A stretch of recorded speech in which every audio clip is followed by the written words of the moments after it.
안녕하세요. 오늘의 데일리 뉴스레터에 오신 것을 환영합니다. 군사 세계에 충격을 준 사건에서 한국의 K구 썬더 자주포가 포병의 새로운 기준을 설정했으며 기존의 모든 기대와 한계를 뛰어넘었습니다. 빠르고 정확한 사격 능력과 기술적인 선도로 알려진 K군 경쟁자들을 희미하게 만들 뿐만 아니라 많은 국가들이 자신들의 국방 전략을 제고하게 만드는 엄청난 전력을 보여주었습니다. 루마니아가 유럽의 다른 선택지들을 제쳐두고 자국의 포병력을 위해 K구 썬더를 선택한 사건은 한국의 국방 산업에 대한 견인차 역할을 하며 K구의 기술적 우위와 전투 성능이 새로운 글로벌 군사 기준이 되어야 한다는 것을 강조하며 세계 군사 판도에 큰 변화의 신호를 보냈습니다. 이 문제에 대해 더 자세히 알아봅시다. K 전차는 2014년부터 대한민국 육군에서 운용하고 있으며 일본의 십식 전차를 제외하고 21세기에 설계된 유일한 전차라고 말했습니다. 그러면서 미국의 에이브람스 전차보다 무게가 가볍기 때문에 폴란드 북동부에서 작전하기가 적합하다고 했습니다. 또한 1500마력 디젤 엔진을 장착한 K는 적의 장갑 관통 미사일의 유도를 방해하는 소프트킬 능동 보호 시스템과 미사일 위협에 대응하는 하드킬 시스템도 장착할 수 있다고 말했습니다. 이러한 시스템을 가지는 K 전차는 가장 최신식 전차로 미국의 명품 전차라 불리는 에이브람스보다 가격이 비싼 탱크라고 높게 평가했습니다. 폴란드 매체 디펜스24는 이번 퍼레이드에 총 14대의 K 전차가 등장했다고 전했습니다. 이 14대의 장비는 바르토자 SBARTOSGYC의 제20 기계화 여단에서 가져왔는데 이 부대는 대한민국에서 인도받은 전차로 재무장한 최초의 부대라고 말했습니다. 현재까지 28대가 이미 폴란드에 도착했고 2025년까지 180대의 전차가 인도될 예정입니다. 이탈리아 매체 노티지의 다이스트는 이탈리아가 폴란드군의 기갑 전력에 무릎을 꿇었다며 이탈리아는 열악한 상황에 대해서 성토했습니다. 이탈리아는 2015년에 레오파드 1을 현대화하는 계약을 체결하고 올해 말까지 총 142대의 전차가 업그레이드될 예정이었지만 현재까지 24대만 개량되었다고 했습니다.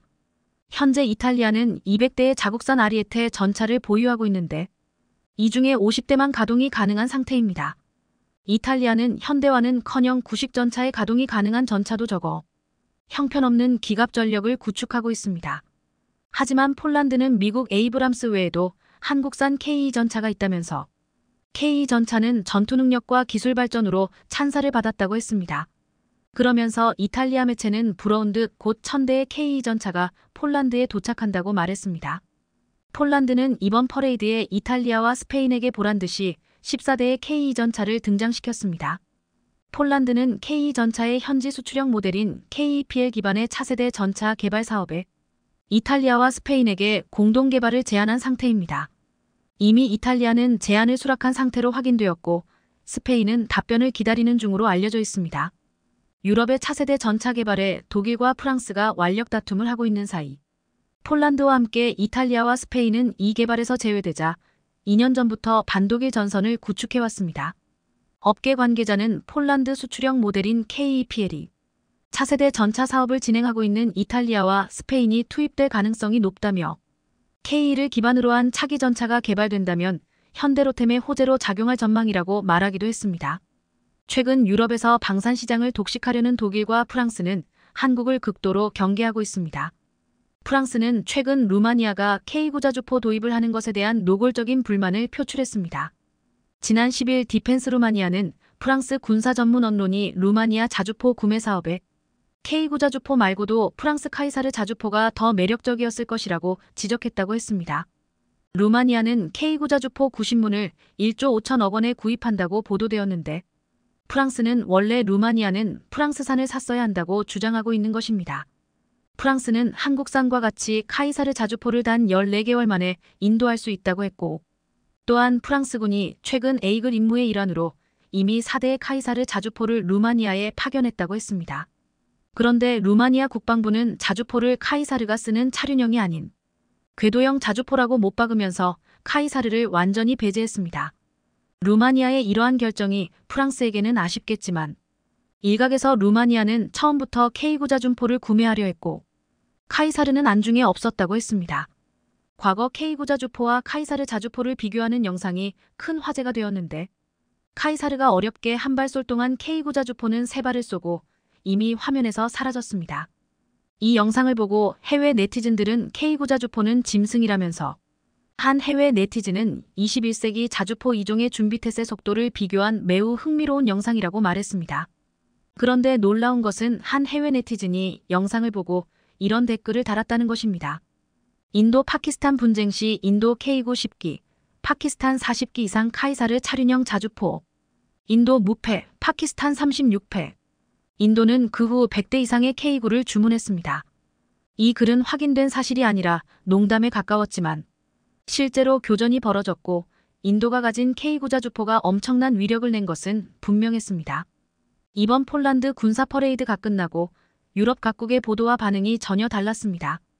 이 중에 한국 방산의 유럽 시장 진입을 견제하는 독일과 한국의 방산 수출을 부러워하는 일본은 자국 보도에 한국산 전차와 자주포 영상이나 사진을 게재하지 않았고 독일산 레오파드 전차만 보여줬습니다.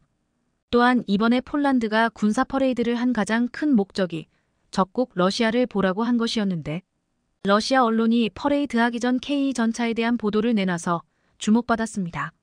러시아 매체 루는 지난 13일 폴란드는 한국산 K 탱크를 살 것입니다. 이것이 미국인을 놀라게 하는 이유라는 제목의 기사를 보도했습니다. 이 매체는 밀리터리 위치 미국판이 폴란드 지도부가 한국의 K 전차를 얻기 위해서 노후화된 전차를 일부러 폐기하려고 우크라이나에 넘기고 있다고 보도했다고 했습니다. 그러면서 K 전차의 성능을 나열하면서 굉장하다는 듯 말하면서도 미국의 군사 전문가가 다니엘 구르가 나토 동맹국의 장비와 호환되지 않는 한국 전차의 구매가 나토의 심각한 문제를 야기한다고 말했다고 전했습니다. 나토 전투 시스템의 상호작용법을 개발해야 한다고 했다는 것입니다. 아시다시피 한국산 K 전차는 나토와 호환이 가능하면서 가격도 저렴하고 최단기에 수입이 가능해서 유명해졌습니다. 이에 폴란드가 대거 도입하고 이를 이탈리아와 스페인을 비롯해 유럽 국가들에게 수출할 계획까지 세우고 있습니다. 지난 4월 동아시아 안보 전문가 A.B. 에이브럼스가 미국 외교 전문지 더 디플로맷에 한국 방위산업에 의한 나토 무장은 러시아엔 끔찍한 전망이라는 제목의 기고문에서 이렇게 말했습니다. 한국의 육상장비 생산은 나토군 호환 장비를 생산하는 국가 중 가장 건실하다. 한국의 주력 전차인 K 전차는 러시아와 나토 간 육상 전력의 균형을 무너뜨릴 게임 체인저가 될 것이다. 지금 러시아는 이러한 사실을 알면서도 한국산 전차가 마치 나토와 호환이 안 되는 것처럼 호도하는 있는 것으로 보이고 있습니다. 일각에서는 그만큼 1000대를 도입한다는 폴란드나 이를 통해 유럽 국가들에게 수출된다는 소식이 러시아에겐 큰 두려움으로 여겨지고 있다고 했습니다. 이번 폴란드 군사 퍼레이드에는 한국산 기관 무기들 뿐만 아니라 유럽의 하늘에 최초로 한국산 경전투기 FA-52선을 보였습니다. FA-50은 그동안 미국, 프랑스, 이탈리아 등 선진 항공업체의 전유물이었던 유럽 항공시장에 국산 항공기를 존재감을 알리는 계기가 되었다고 평가하고 있습니다. 한국은 지금 미해 공군 고등훈련기 사업에 FA-50을 최대 600대 수출하기 위해 민관군 원팀을 만들었고 이를 포함해 유럽과 전 세계 시장에 1000대 수출을 목표로 하고 있습니다. 한국은 가장 빠른 납기, 합리적인 가격 외에도 현지화 개량 및 현지 생산을 내걸고 있습니다. 에이전시 파트너스의 방위 항공우주 분석가인 사시 투사는 폴란드를 시작으로 유럽에서 한국산 무기가 앞으로 잘 팔릴 수밖에 없는 이유를 이렇게 말했습니다. 유럽 국가들은 폴란드가 체결한 것과 같은 공동생산 협정, 즉 일자리를 창출하고 산업을 활성화할 수 있는 협정을 한국과 체결하기를 원할 것이다. 최근 산업연구원이 발표한 무기 경쟁력 실태 조사에 따르면 한국이 글로벌 경쟁력을 갖춘 무기는 총 70여 종의 주요 무기 가운데 31종이나 됐습니다. 한국은 특히 자주포와 대전차 미사일이 세계적 수준에 도달했으며 차세대 전투기인 KF-21, LIGN-X1의 대전차 무기 현궁, 풍산의 5.567, 62 소구경 탄약 10만 4105점, 한화에어로스페이스의 K9 자주포 99점, 레드백 장갑 차 95점, KAI의 FA-50 경공격 기 94점 등은 세계적 수준으로 평가받았습니다. 이처럼 한국이 수십 종의 세계 최고 수준의 방산 무기를 갖추자 한국산 무기를 사려고 세계 여러 곳에서 러브콜이 오는 가운데 누구보다 폴란드는 한국 방산 무기 체계를 중심으로 방위력의 부활을 꿈꾸고 있습니다. 실제로 벨라루스 국경 지역에서 K 흑표 전차를 운용 중인 폴란드 육군은 성능에 대해 상당한 만족감을 표하고 있습니다. 그럴 수밖에 없는 게 K는 폴란드 현지에서 실시한 성능 평가에서부터 탁월한 퍼포먼스를 보여준 될성부른 떡잎이었습니다. 당시 폴란드군은 극한의 환경에서 다양한 평가를 실시했는데 100시간 동안 200km를 주행하고 3번의 사격 시험을 강행했음에도 K는 모든 항목을 최고 평점으로 통과했습니다. 특히 막사에서 대기 중 화생방 공격을 받은 것을 가정한 긴급 출동 항목이 압권이었습니다. K2호표는 아무리 긴급한 상황이라 하더라도 필요한 부위를 자동으로 체크하고 예열만 끝나면 바로 시동을 걸 수 있었는데요. 게다가 급박한 상황이라면 외부 전원으로 포탄만 회전시킬 수도 있었습니다. K2호표의 경쟁자로 거론되는 독일의 레오파르트 2가 압력과 유압, 배터리, 예열 등 시동을 거는 데에만 온갖 잡다한 조건이 붙는 것과는 천지 차이였습니다. 또한 폴란드군은 100시간 K2호표의 야전 정비 능력도 굉장히 우수하다는 점을 발견했는데요. K2호표가 모듈 장비를 탑재하면서 파손되기 쉬운 광학 장비 등을 현장에서 즉석으로 교체할 수 있는 반면 레오파르트 2는 전차 장비용 크레인이 동원되어야 정비가 가능했습니다. 여기에 자동장 전장치로 장시간 교전 상황과 이동 시간을 가리지 않고 언제든 빠르게 장전할 수 있고 뛰어난 유기압 현수 장치를 채택해 오랜 시간 탑승해도 승무원들이 피로도가 현저히 낮았습니다. 오죽하면 국내에서도 K2호표를 한번 타보면 마치 세단을 타고 있는 듯한 느낌이 든다는 후기가 올라왔을 정도입니다. 또한 K 전차에 탑재된 사통장치는 자동으로 포신 궤적은 보정하고 최대 60배까지 목표물을 확대할 수 있습니다. 폴란드군이 기존에 운영하던 T-72가 8배 줌이 한계였던 것을 감안할 때 최대 60배까지 목표물을 확대할 수 있다는 것은 그야말로 천지개벽 수준입니다. 여기에 한 번에 20개 이상의 표적을 탐지하는 자동 표적 탐지 시스템과 헌터킬러 능력은 전차병이 놓친 화면도 자동으로 추적해 내부 화면에 표시해줍니다. 심지어 K 흑표 전차의 이 표적 획득 능력은 경쟁 기종인 미국 에밀 에이브람스나 독일 레오파르트 2보다 월등히 우수합니다. 실제로 K, 에밀, 에이브람스, 레오파르트 2를 모두 운용해본 폴란드 군인은 K 혹표 전차는 혹시나 제가 실수해도 그것을 보정해줄 수 있는 전차입니다. 라고 말했습니다. 이처럼 폴란드를 중심으로 극찬이 쏟아지자 동유럽을 중심으로 K 전차에 대한 관심이 높아지고 있습니다. 루마니아는 K 혹표 전차에 눈독을 들이고 있고 불가리아는 우크라이나에서 한참 떨어져 있는데도 불구하고 대한민국의 무기 체계와 폴란드의 무기 수입을 집중 보도했습니다. 일례로 불가리아 언론들은 현 세대 가장 강력한 전차로 손꼽히는 대한민국의 K 혹표가 폴란드에 총 1000대 도입될 예정이다. 이것이 일선에 배치되면 폴란드는 질적인 면은 물론이고 수량에서도 유럽 전체에서 가장 강력한 기갑 전력을 보유하게 된다는 분석을 내놓았습니다. 불가리아 언론은 폴란드가 벨라루스와의 국경에 경비를 강화하고 있다면서 폴란드 제1군단 보병사단에 대해 깊이 있는 분석 기사를 실었는데요. 폴란드 제1군단 보병사단은 국방장관이 제16기계화 사단, 제18기계화 사단은 폴란드의 최전방을 지키는 파수꾼이 될 것이라 밝힌 사단입니다. 이처럼 폴란드가 감탄하고 동유럽 국가들이 K 전차에 대한 관심이 뜨겁자 전통적인 전차 강국인 미국, 독일, 프랑스가 당황했고 다급해졌습니다. 우크라이나 전쟁 초기만 해도 전차는 이제 퇴물이라는 평가를 받았습니다. 하지만 전쟁이 더 오래 전개되고 있는 지금 강력한 전차의 역할이 얼마나 중요한지 전차가 재평가되고 있는 실정입니다. 우크라이나 전쟁을 보면서 동유럽 국가들은 자기들이 보유했던 구식 전차들을 첨단 시스템을 갖춘 최신형 전차로 바꾸려는 시도를 하고 있습니다. 이 최신형 전차 교체 사업을 한국이 쓸어갈 것을 우려한 미국, 독일, 프랑스는 3.75세대 혹은 3세대 후기 전차를 내놓으며 한국을 따돌리려 하고 있는데요. 대표적인 것이 독일과 프랑스가 합작해서 만드는 EMBT, 그리고 미국 제너럴 다이내믹스 랜드 시스템 GDLS가 개발한 에이브람스 X입니다. 에이브람스 X는 에밀, 에이브람스의 후신으로서 가장 많은 주목을 받고 있습니다. 이처럼 미국과 독일, 프랑스가 3세대 후기 전차까지 서둘러 내놓으며 한국을 따돌리려 애쓰는 사이 한국은 지금까지 외국에 의존하던 전차의 엔진과 두뇌까지 모두 우리 손으로 만들어내며 방산 기술의 국산화를 이뤄가고 있습니다. 지금까지 K방산에서 한국은 하드웨어는 잘 만들지만 소프트웨어 분야는 여전히 해외 의존도가 높았습니다. 하지만 한국의 강소기업인 코츠 테크놀로지 덕분에 한국은 이제 전차와 항공기, 무기 등을 제어하는 모듈과 시스템을 국산화할 수 있게 되었습니다.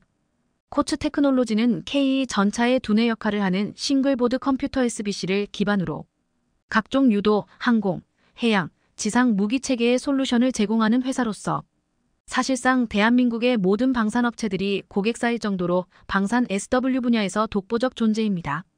특히 K 전차의 통합형 차량 제어 컴퓨터, 무인기용 표준 SW, 미사일 제어 메인보드 등은 모두 한국 기업 코츠 테크놀로지가 공급한 제품입니다.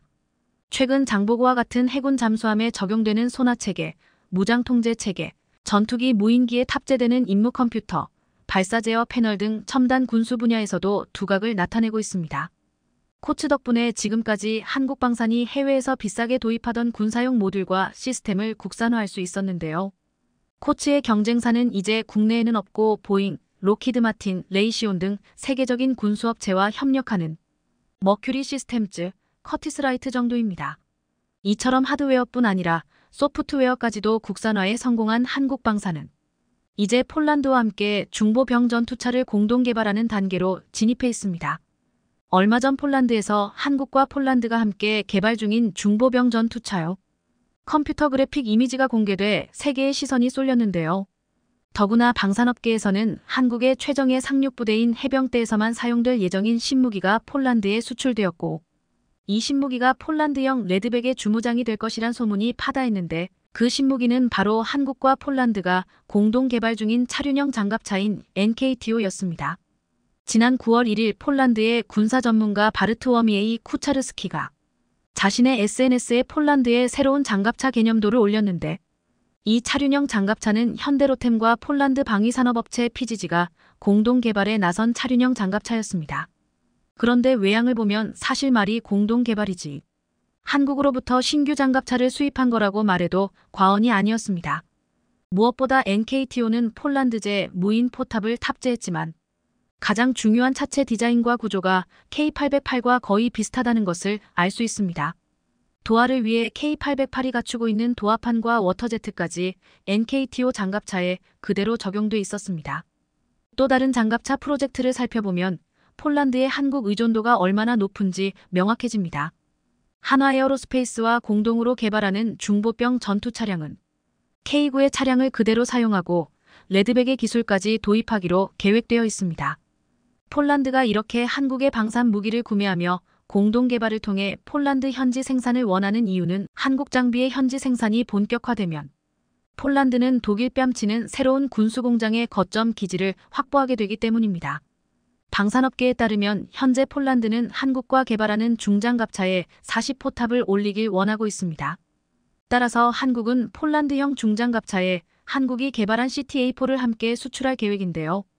폴란드 군사 매체들은 폴란드형 중장갑차에 30부 시마스터 기관포가 장착될 예정이지만 주포를 40로 교체할 수 있다고 보도했습니다. 이 40주포 역시 한국에서 수입하는 것입니다. 현재 한국이 보유한 40포는 K21 장갑차에 탑재한 40와 해병대의 차기 상륙 장갑차에 40CTA4가 있습니다. CTA4는 기존 탄 대비 30%나 최적이 줄어들었지만 성능은 그대로 유지되는 탄약으로 길이가 짧아 포의 장전 장치가 작동하는 구조를 단순화시킬 수 있어 장전 시간을 줄이고 발사 속도를 획기적으로 빠르게 할 수 있습니다. 이러한 장점들 덕분에 선진국에서도 연구 진행 중인 차세대 화기 시스템인데요. 현재 미국, 프랑스, 스웨덴 등에서 회전식 CTA4를 개발 중인데 한국은 이미 오래전 40주도로 CTA4 개발에 들어가 지난 2015년에 시제품 개발을 끝내두었습니다. 따라서 폴란드형 레드백에 탑재할 한국의 CTA4는 만에 하나 폴란드에서 장갑차 간 교전이 이뤄진다면 폴란드의 압도적 우위를 차지하게 해줄 전망입니다. 지금 한국의 40주포의 CTA4 탑재는 세계 여러 곳에서 관심을 보이고 있습니다. 우크라이나 전쟁에서 러시아가 쌓은 참호를 뚫기 위해서는 30포로는 어림도 없다는 게 드러났기 때문입니다. 러시아는 대반격의 표적이 될 가능성이 높은 지역을 중심으로 900여 km에 달하는 방어선을 쌓았고 이 엄청난 규모의 참호 덕분에 오랜 시간 방어선을 유지하고 있습니다. 우크라이나는 이를 뚫기 위해서 갖은 노력을 했지만 30%는 어림도 없었습니다. 따라서 화력을 2배 이상 강화시키고 다양한 탄종을 사용할 수 있는 40기관포의 효용성이 높아지고 있으며 40기관포에 쓰일 한국형 CTA4는 앞으로 장갑차 무장의 표준이 될 것으로 기대되고 있는데요. K-이흑표 전차의 중보병 전투 차량, 그리고 40CTA4까지 한국방산은 이렇게 세계 방산 시장에서 경쟁자를 압도하는 방산 무기를 계속 늘려가고 있는 중입니다. 최근 전 세계에 걸친 생성형 L 열풍의 고대역폭 메모리, HBM 수요가 눈덩이처럼 불어나는 등 나날이 성장하고 있습니다. 앞서 HBM에서 시장을 먼저 선점한 SK하이닉스의 경우 올해 2분기 글로벌 D램 시장 점유율이 30%를 돌파하며 이런 시장 분위기를 방증했는데요. 실제로 그동안 삼성이 40%대 초중반의 점유율을 기록했던 것과 달리 SK하이닉스는 20%대 중후반을 유지해왔는데 이번에 1위인 삼성과의 점유율 격차를 10년 내 가장 근소한 수준으로 줄였습니다. 이렇게 최근 SK하이닉스의 점유율이 껑충 뛰게 된 건 L 결풍 영향이 큰데 이렇게 최근 SK하이닉스의 점유율이 껑충 뛰게 된 건시 열풍 영향이 큰데 챗GPT 같은 AI 분야 데이터 처리에 쓰이는 GPU에 HBM이 대거 탑재되기 때문입니다. 시장 조사업체 옴디아는 연초 50% 이상 성장할 것으로 예상했던 HBM 수요가 올해와 내년에 100% 이상 성장할 것이라고 전망했습니다. 앞서 2021년 SK하이닉스는 현존 최고 사양인 HBM3이 개발을 완료하고 작년에 양산에 성공하며 HBM 부문에서 한 발 앞서 나가고 있는데요. 하지만 삼성이 SK하이닉스를 향한 추격의 고삐를 바짝 쥐고 있는 모습입니다. 실제로 삼성이 올해 4분기부터 세계 1위 GPU 업체인 미국 엔비디아에 HBM3을 공급한다는 소식이 전해지는 등 반전의 기회를 잡은 건데요.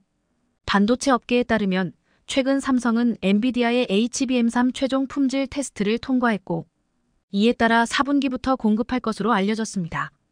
엔비디아는 생성형 AI의 필수적인 AI 가속기 시장에서 독주하고 있는 중으로 AI 가속기에는 HBM이 필수적으로 탑재됩니다.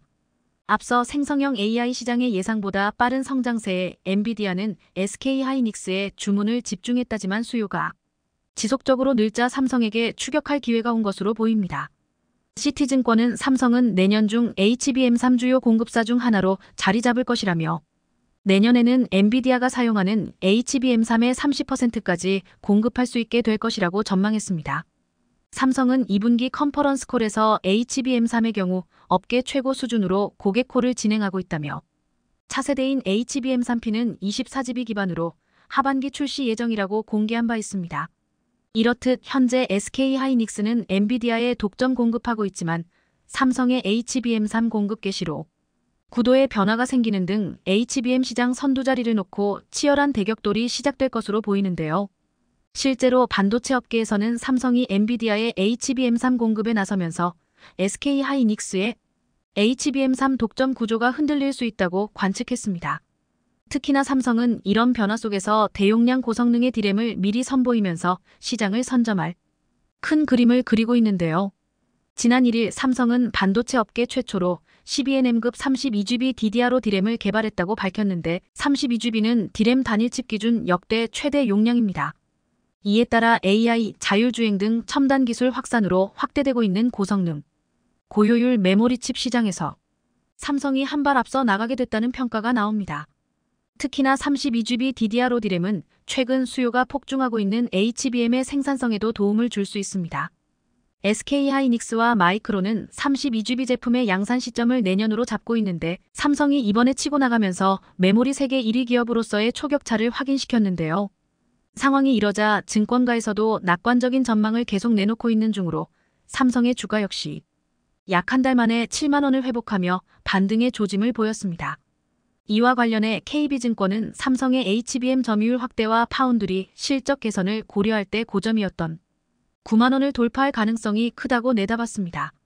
기존의 엔비디아는 고성능 AI 칩 H100을 생산할 때 전체 설계는 엔비디아가, 실제 생산과 패키징은 TSMC가, HBM은 SK하이닉스에게 각각 맡겼는데요. 인공지능 시대가 열리면서 새로운 반도체가 필요해졌고 이를 구현하기 위해 제조 방법은 물론 설계 소재 부품 장비 패키징까지 공급망 전반에 변화가 불가피하기 때문입니다. 실제로 연산을 처리하는 GPU와 데이터를 저장하는 HBM과 마치 하나의 칩처럼 연결된 H백의 설계 구조는 오늘날 반도체 시장의 게임의 룰이 바뀌고 있음을 단적으로 보여주는 사례로 꼽힙니다. 특히나 H백의 등장으로 반도체 후공정 개념이 바뀌었는데 이런 패러다임 변화는 삼성의 진짜 강점을 여실히 드러낼 수 있는 절호의 기회가 되고 있습니다. 다시 말해 성격이 다른 반도체를 고층 건물처럼 쌓아 올려 엄청난 성능을 발휘할 수 있도록 해주는 첨단 패키징 기술 시대가 막을 올린 겁니다. 실제로 엔비디아가 내년부터 생산에 돌입하는 차세대 AI 칩 GH200 역시 CPU와 GPU, 메모리 반도체가 하나의 칩으로 합쳐진 주상복합 구조의 반도체입니다. 하지만 엔비디아, AMD, 인텔 등 시스템 반도체만 만드는 곳이나 SK하이닉스, 마이크론 등 메모리 반도체를 만드는 기업은 많지만 이들 칩을 하나로 이어줄 수 있는 기술력을 가진 곳은 많지 않은 게 현실입니다. 단적으로 최근 GPU 수요가 쏟아지고 있는 엔비디아의 경우 패키징을 TSMC에 맡기고 있지만 TSMC의 패키징 능력이 부족해 캐파를 더 늘릴 수 없어 삼성으로 눈으로 돌리고 있는 상황인데요. SK하이닉스의 경우 지금은 엔비디아 물량을 대부분 소화하고 있지만 사실 SK하이닉스는 메모리 위주라 패키징 능력이 삼성보다 훨씬 뒤처진다는 게 업계 평가입니다. 또한 삼성은 GPU 첨단 패키징 물량 소화할 능력이 있지만 반면에 SK하이닉스는 이를 생산할 수 없습니다. 특히나 TSMC의 경우 예전부터 엔비디아보다는 애플을 최고 고객사로 여기고 있는 만큼 넘쳐나는 엔비디아 물량을 삼성이 가져갈 공산이 큽니다. 그간 엔비디아가 TSMC의 GPU 첨단 패키징 물량 대부분을 맡겼는데 최근 삼성과 GPU 첨단 패키징 서비스 공급도 추진하고 있다는 소식만 봐도 알 수 있는 대목입니다. 이렇듯 삼성이 후발주자로 HBM 시장에 진입했지만 기술력이 부족해 늦었던 게 아닌 만큼 장기적으로 보면 결국 엔비디아는 물론 애플까지 모두 삼성에 줄 설 것으로 보이는데요. 현재로서 패키징과 파운드리로 GPU를 생산할 수 있는 기업은 삼성이 유일하기 때문으로 엔비디아, 애플 입장에서도 이를 한 번에 맡길 수 있는 삼성과 손을 잡는 게 기업 운영 차원에서도 더 효율적이기 때문입니다. 사실 예전부터 삼성은 TSMC와 달리 메모리 반도체 사업을 하는 특징을 반영해 칩 생산 과정에서 패키징까지 해주는 턴키 서비스를 시작했었는데요. 이 서비스로 인해 미국 AMD로부터 HBM과 첨단 패키징 서비스를 수주했으며 패키징 분야 조직 개편과 인재 영입 속도도 높이고 있는 상황입니다. 특히나 작년에 삼성 반도체 부문은 어드밴스드 패키지 AVP 사업팀을 조직하고 지난 3월과 7월에 인력을 충원하는 등 여러 방식으로 힘을 쏟고 있는 중입니다. 이는 패키징 시장 성장성이 높기 때문인데 시장 조사업체 가트너는 세계 패키징 시장이 올해 76조 원에서 2025년 86조 원 규모로 커질 거라고 전망했습니다. 이렇듯 삼성이 HBM 시장 확대에 적극 나서고 있는 가운데 HBM과 함께 공급할 수 있는 최선단 패키징 기술도 개발 중인 것으로 드러났는데요. 반도체 업계에 따르면 삼성은 HBM 공급 물량 확대를 위해 회사의 2.5D 패키징 기술인 아이큐브 상용화를 추진하고 있습니다. HBM은 여러 개의 디램을 수직으로 적충한 뒤 TSV를 통해 연결한 차세대 메모리로 기존 디램 대비 데이터 처리 성능이 월등히 높아 AI 반도체와 같은 고성능 칩과 함께 탑재됩니다. 삼성이 HBM3 분야에서 뚜렷한 성과를 점차 나타내고 있는 것으로 실제로 삼성은 최근 HBM3 모듈에 대한 퀄 테스트를 통과해 본격적인 양산을 준비 중인 것으로 전해집니다. 특히나 최근 삼성이 중점적으로 보고 있는 기술은 iQV6, iQV8로 업계 내 최신 HPC 가속기인 엔비디아 GH100, AMD MI300 등이 HBM을 최대 8개까지 탑재하고 있기 때문입니다. 삼성은 해당 기술들을 내년 상용화할 목표로 엔비디아 등 고객사와 iQV6, iQV8에 대한 품질 테스트를 진행하고 있는 중으로 알려졌습니다. 이렇듯 삼성이 HBM 2.5D 패키징을 엔비디아와 AMD에 함께 제공할 경우 HBM을 단품으로 넣는 것보다 공급 물량을 획기적으로 늘릴 수 있어 이들 업체들이 삼성에게 더욱더 힘을 실어줄 것으로 보이는데요. 삼성에겐 이번 기회로 종합반도체 1위 글로벌 기업으로 올라서게 될 것으로 보입니다. 그것도 그럴 것이 현재 TSMC의 위기도 겹친 상황이라 삼성에게 유리한 판이 깔렸습니다. 글로벌 데이터에 따르면 최근 TSMC와 미국 사이 관계가 악화되면서 TSMC가 미 애리조나에 신설하는 반도체 공장 가동 일정이 지연되고 있는 중입니다. 미 현지 노동자들과의 갈등이 수면 위로 떠오른 데다 바이든 정부에서 제공하는 보조금 규모도 불투명해진 상황이라 투자를 백지화하고 완전히 철수할 수 있다는 전망이 나옵니다. 실제로 최근 TSMC는 애리조나 파운드리 공장 가동 시기를 당초 예정된 2024년에서 2025년 또는 그 이후로 미룬다고 밝혔는데요. 반면에 삼성의 텍사스주 반도체 공장 투자 계획은 순조롭게 이뤄지고 있어 TSMC가 삼성에 패배할 가능성이 큽니다. 이런 가운데 최근 TSMC가 중국 본토 공략에 속도를 내면서 상황 판단마저 잘못하고 있는데요. 악화된 중국 대만 관계와 미국의 대중 제재에도 불구하고 투자와 첨단 반도체 판매를 중국에서 늘리고 있기 때문입니다. 반도체 업계에 따르면 올해 TSMC의 중국 내 칩 출하량이 크게 늘었는데 특히나 연초부터 7나노 AI 칩 주문량을 확대했습니다. 중국 내에서 한국, 미국 기업들의 빈자리를 채우면서 부진한 실적을 중국에서 만회하겠다는 계산으로 보이지만 자충수를 두고 있는 것 같은데요. 특히나 주목할 건 이제 3나노 공정 수율도 삼성이 TSMC보다 앞서고 있다는 점입니다. 증권가에서는 삼성이 3나노에서 TSMC와 비슷하거나 그 이상의 수율을 확보한 것으로 분석하고 있습니다. 시장조사기관 아레테리서치는 TSMC의 3나노 수율이 55%인 반면 삼성은 60%에 이르는 것으로 추정했습니다. 삼성은 TSMC의 3나노보다 더 진화된 GAA 공정을 활용하면서도 3나노 수율이 더 높은데 이렇듯 수율 개선, GAA 공정 선점으로 삼성이 TSMC로부터 고객사를 뺏어올 일만 남은 겁니다. 역시 삼성다운 면모를 보이고 있는데 이번에는 또 얼마나 놀라운 일을 만들어낼지 앞으로의 행보를 기대해 보겠습니다. 바이든 대통령은 중간 선거를 앞두고 연일 일자리를 감조하고 있습니다. 대표적인 것이 조지아의 전기차 공장 설립을 약속한 현대차인데 바이든 대통령은 자신이 IRA로 뒤통수를 때린 현대차 기공식에는 참석하지 않았습니다. 반면 대만 TSMC의 애리조나 공장 준공식에 참석한다는 계획을 밝혔는데 TSMC의 최근 발표에 크게 당황하는 모습이 확인되고 있습니다. 바이든 대통령은 TSMC 공장을 통해 미국에서 3나노 반도체를 생산할 수 있게 됐다고 크게 홍보해왔는데 최근 TSMC가 3나노 반도체 생산을 할 수 없다는 사실이 알려졌기 때문입니다. 중간 선거 전에 TSMC와의 협력을 자신의 경제치적으로 내세겠다던 바이든 대통령의 계획은 이로 인해 크게 흔들리고 있습니다. 여기에 미국의 희망이라고 불리는 인텔을 잡기 위해 삼성전자가 결단을 내리면서 향후 반도체 시장에서 큰 변화가 예상되는 상황입니다. 바이든 미국 대통령이 중간 선거를 앞두고 자국 조지아주 내 현대차 전기차 EV 전용 공장 기공식을 자신의 경제정책 성과로 홍보했습니다. 바이든 대통령은 지난달 25일 현대차 조지아 공장 기공식 이후 성명을 내고 국내에서 우리 제조업과 인프라를 재건하기 위해 민주당이 의회에서 통과시킨 내 경제 어젠다가 미국 국민을 위해 계속 성과를 내고 있다. 이번에는 조지아라고 밝혔습니다. 현대차는 이날 미국 조지아에서 연간 30만 대 규모 전기차 전용 공장 기공식을 열었습니다. 바이든 대통령은 이 공장은 내가 지난 5월 한국을 순방할 때 기공 계획이 발표됐다라며 일정보다 몇 개월 앞서 기공식이 열린다는 사실에 신이 난다라고 말했습니다. 바이든 대통령은 50억 달러 이상을 투자하고 8,000개가 넘는 전기차 배터리 일자리를 만들겠다는 현대의 약속은 브라이언 카운티 공동체 전체에 도움이 될 것이라며 이번 투자로 양질의 일자리가 창출되리라고 주장했습니다. 정말로 현대차와의 협력을 기뻐한다면 기공식에 참석해야 하지만 바이든 대통령은 당일 모습을 드러내지 않았습니다. 자신이 IRA를 통해 현대차와의 약속을 배신했고 이로 인해 큰 비난을 받고 있기 때문입니다.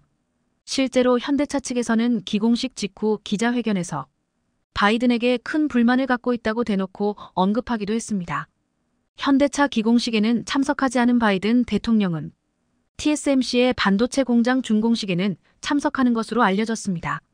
대만 연합보는 TSMC가 설립하는 미국 애리조나 공장 준공식에 조 바이든 미국 대통령이 참석할 예정이라고 1일 보도했습니다. 연합보는 소식통을 인용해 바이든 대통령이 다음 달 초 TSMC가 120억 달러 17조 원을 투자해 애리조나에 건설한 12인치 300 웨이퍼 공장 준공식에 참석할 예정이라고 밝혔습니다. 이번 준공식 행사에는 미국 측에서는 낸시 펠로시 하원 의장을 비롯한 의원들과 미국 반도체 업계 고위 관계자, 정부 관계자 등 600여 명이 참석할 것으로 알려졌습니다. 연합보는 다만 TSMC가 미중 과학기술 전쟁이 벌어지는 민감한 시기임을 고려해 지나친 주목을 피하기 위해 미국 측 사업 책임자 명의로 초청장을 조용히 발송하고 있다고 보도했습니다. 이어 바이든 대통령의 참석은 미국 측이 TSMC의 미국 공장 투자를 주목하고 있고 반도체 자급 비율을 높이기 위해 노력하고 있다는 점을 보여주는 것이라고 언급했습니다.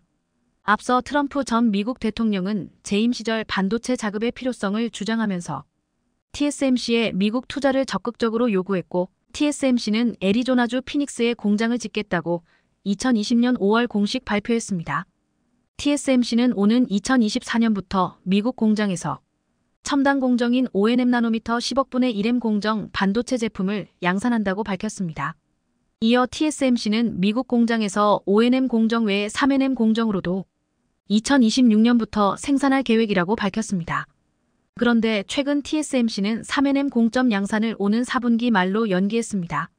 지난달 20일 반도체 업계에 따르면 TSMC는 애초 지난달 말부터 3NM 공정 양산을 계획했지만 생산은 이뤄지지 않았습니다. TSMC는 3NM 반도체는 4분기 후반에 양산될 예정이다라며 장비 배송에 문제가 생겨 공급이 수요를 못 따라가는 상황이며 내년 완전 가동할 것이다라고 했습니다. 이와 관련해 미국 터프츠 대학교의 경제사학자 크리스 밀러 교수는 영국 파이낸셜 타임스와 인터뷰에서 대만 TSMC의 3NM 양산 연기와 관련해 차세대 기술 개발 전환이 더 어려워지면서 어느 기업이든 휘청일 수 있다며 TSMC도 시장에서의 우위가 줄어들 수 있다고 말했습니다. 반도체는 회로 폭이 미세하면 미세할수록 성능이 높아지고 동시에 소비하는 전력도 줄어듭니다. 반도체 업계가 미세 공정에 사활을 거는 이유입니다. 전 세계에서 10nm 이하 공점이 가능한 회사인 TSMC와 삼성전자는 올해 초부터 3nm 공정 반도체 양산을 목표로 수년간 큰 투자와 기술 개발을 해왔습니다. TSMC는 3nm 공점 양산을 위해 28조 원을 투입하고 수천 명을 고용했는데 동종업계 2위 삼성전자가 먼저 3nm 반도체 양산에 들어가면서 체면을 구겼습니다. 삼성전자는 지난 6월 새로운 공정 기술인 게이트올어라운드 GAA 기술이 적용된 1세대 3nm 반도체를 처음 양산했습니다. 3nm 반도체는 기존 4nm 공점으로 만들어진 반도체에 비해 전력 소모는 45% 적고 성능은 23% 향상된 것으로 알려져 있습니다. 삼성전자가 3nm 양산에 성공한 뒤에도 TSMC는 3nm 공정 양산에 어려움을 겪고 있다고 고백했습니다. 지난 7월 TSMC는 3nm 공정에 기술적인 어려움이 있다며 O&M 공정 기술 개발보다 34개월 지연되고 있다고 했습니다. 업계에서는 TSMC의 3나노 공정과 관련해 수율 문제가 크다고 봅니다. 3나노 공점은 이전 세대인 5나노보다 집적 소자 밀도가 50% 증가해 더 많은 비용과 높은 공정 기술 난이도가 요구되기 때문입니다. TSMC 3nm 양산이 연거푸 지연되면서 삼성전자의 기회가 올 것이라는 전망도 나오고 있습니다. 통상 미세공정은 양산 안점화를 먼저 이룬 파운드리에 주문이 몰리게 됩니다. 삼성전자는 오는 2025년 2nm, 2027년 1.4nm 공정 양산을 목표로 하고 있습니다. 모두 TSMC 양산 로드맵보다 앞선 시점입니다. 업계 관계자는 TSMC의 1.4nm 양산 시점은 2028년으로 추정돼 앞으로 몇 년간은 삼성전자가 기술력 우위를 기반으로 시장 점유율을 높일 수 있는 절호의 기회를 얻을 수 있다고 했습니다. 삼성전자도 이런 기대를 숨기지 않고 있습니다. 경계현 삼성전자 DS반도체 부문 사장은 기자간담회를 통해 45nm 반도체는 TSMC보다 개발 일정과 성능이 뒤처졌던 것이 맞다라며 하지만 고객 얘기를 들어보면 삼성의 3nm 공정에 대한 기대가 매우 크다고 말했습니다. 삼성 간문수 삼성전자 파운드리 사업부 부사장 역시 TSMC는 2nm부터 GAA를 도입한다며 먼저 GAA를 적용한 삼성이 확실히 유리한 점이 있다고 했습니다. GAA는 반도체를 이루는 구성 요소인 트랜지스터에서 전류가 흐르는 채널과 이를 제어하는 게이트가 사면에서 맞닿게 하는 기술입니다. TSMC가 2나노 양산 전까지 유지하기로 한 핀페핀 FET 방식보다 누설 전류를 줄이고 트랜지스터 성능을 높이는 방식입니다. 삼성전자의 움직임에 긴장하는 것은 TSMC뿐만이 아닙니다. 미국이 적극적으로 지원하고 있는 인텔도 최근 삼성전자의 움직임에 크게 놀란 것으로 알려졌습니다. 최근 인텔이 2025년까지 약 100억 달러 약 14조 원 비용 감축 계획을 발표하는 등 반도체 빅테크들이 연이어 업황 악화에 대비한 긴축 경영을 선언하고 있습니다. 그런데 삼성전자는 반도체 비고기업 중에 유일하게 감축 감산 없는 공격적인 투자를 선택했습니다. 10여 년 전 풍부한 자본과 생산 규모, 기술 경쟁력을 앞세워 메모리 치킨 게임에서 승리한 기억을 되살리겠다는 것입니다. 인텔은 3분기 실적 발표회를 통해 내년의 운영 비용 중 30억 달러 약 4조 원을 절감하고 2025년까지는 80억 100억 달러 규모의 운영 예산을 줄이겠다고 밝혔습니다. 올해 설비 투자 계획도 수정했습니다. 데이브 진스너 인텔 최고 재무 책임자 CFO는 올해 초 270억 달러 설비 투자액을 계획했지만 현재 210억 달러 규모로 조정했다고 밝혔는데 이는 기존 대비 약 8% 정도 축소한 수치입니다. 최근 인텔 외 글로벌 반도체 매출 비고기업들이 예산 감축이나 투자 축소를 연달아 발표하고 있습니다. SK하이닉스와 미국 마이크론 테크놀로지는 내년 설비 투자액을 기존보다 각각 50%, 30% 이상 감축한다고 발표했고 대만 TSMC는 올해 설비 투자를 계획보다 10% 정도 축소한다고 밝혔습니다. 물가 상승으로 인한 정보기술 IT 수요 둔화, 반도체 다운사이클에 대응하기 위해서 미리 계획했던 투자 예산을 대폭 삭감하는 것입니다. 그런데 비고중 삼성전자만 유일하게 정반대 행보를 걷고 있습니다. 삼성전자 반도체 DS 부문 역시 업황 악화로 3분기 영업이익이 전년 동기 대비 46.3%나 깎인 5조 1,200억 원을 기록했습니다. 그럼에도 올해 반도체 설비 투자에만 47조 7천억 원을 쏟아부을 예정이라고 발표했는데 이는 역대 최대 연간 반도체 설비 투자 규모입니다. 또한 한진만 삼성전자 메모리 사업부 부사장은 27일 3분기 실적 발표회를 통해서 인위적인 감산은 없다고 밝혔습니다. 그는 이달 초 미국 실리콘밸리 삼성 테크데이 행사에서 내비친 반도체 투자에 관한 회사 기조에 변함이 없음을 강조했습니다. 파운드리 사업에서도 감산이나 투자 축소를 고려하지 않겠다는 것입니다. 반도체 제조 공간 클린룸을 미리 지어놓고 고객사 수요에 대응하는 이른바 쉘 퍼스트 전략을 위해 평택, 미국 테일러 인프라에 꾸준히 투자한다는 계획입니다. 삼성전자가 업계 불황에도 공격적인 투자를 단행할 수 있는 배경에는 크게 생산 규모, 풍부한 자본, 원가 경쟁력이 꼽힙니다. 삼성은 세계 메모리 시장에서 디램은 41.1%, 12인치 웨이퍼 기준 월 약 67만 장,